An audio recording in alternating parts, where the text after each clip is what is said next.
Le Lévitique, chapitre 6. L'Éternel parla à Moïse et dit: Donne cet ordre à Aaron et à ses fils, et dis: Voici la loi de l'Holocauste. L'Holocauste restera sur le foyer de l'autel toute la nuit jusqu'au matin, et le feu brûlera sur l'autel. Le sacrificateur revêtira sa tunique de lin et mettra des caleçons sur sa chair. Il enlèvera la cendre faite par le feu qui aura consumé l'holocauste sur l'autel, et il la déposera près de l'autel. Puis il quittera ses vêtements et en mettra d'autres pour porter la cendre hors du camp dans un lieu pur. Le feu brûlera sur l'autel, il ne s'éteindra point. Chaque matin, le sacrificateur y allumera du bois, arrangera l'holocauste et brûlera la graisse des sacrifices d'action de grâce. Le feu brûlera continuellement sur l'autel et il ne s'éteindra point. Voici la loi de l'offrande.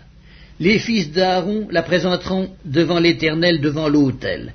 Le sacrificateur prélèvera une poignée de la fleur de farine et de l'huile, avec tout l'encens ajouté à l'offrande, et il brûlera cela sur l'autel comme souvenir d'une agréable odeur à l'Éternel. Aaron et ses fils mangeront ce qui restera de l'offrande. Ils le mangeront sans levain, dans un lieu saint, dans le parvis de la tente d'assignation. On ne le cuira pas avec du levain, c'est la part que je leur ai donnée de mes offrandes consumées par le feu. C'est une chose très sainte, comme le sacrifice d'expiation et comme le sacrifice de culpabilité. Tout mâle d'entre les enfants d'Aaron en mangera. C'est une loi perpétuelle pour vos descendants au sujet des offrandes consumées par le feu devant l'Éternel. Quiconque y touchera sera sanctifié.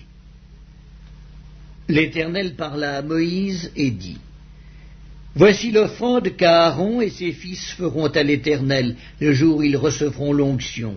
1/10 d'épha de fleur de farine comme offrande perpétuelle, moitié le matin et moitié le soir.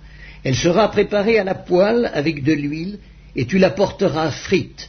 Tu la présenteras aussi cuite et en morceaux, et comme une offrande d'une agréable odeur à l'Éternel. Le sacrificateur qui, parmi les fils d'Aaron, sera oint pour lui succéder, fera aussi cette offrande. C'est une loi perpétuelle devant l'Éternel. Elle sera brûlée en entier. Toute offrande d'un sacrificateur sera brûlée en entier, elle ne sera point mangée. L'Éternel parla à Moïse et dit: Parle à Aaron et à ses fils et dis: Voici la loi du sacrifice d'expiation. C'est dans le lieu où l'on égorge l'holocauste que sera égorgée devant l'Éternel la victime pour le sacrifice d'expiation. C'est une chose très sainte. Le sacrificateur qui offrira la victime expiatoire la mangera. Elle sera mangée dans un lieu saint, dans le parvis de la tente d'assignation. Quiconque en touchera la chair sera sanctifié. S'il en rejaillit du sang sur un vêtement, la place sur laquelle il aura rejailli sera lavée dans un lieu saint. Le vase de terre dans lequel elle aura cuit sera brisé. Si c'est dans un vase d'airain qu'elle a cuit, il sera nettoyé et lavé dans l'eau.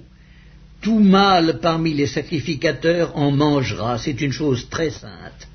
Mais on ne mangera aucune victime expiatoire dont on apportera du sang dans la tente d'assignation pour faire l'expiation dans le sanctuaire. Elle sera brûlée au feu.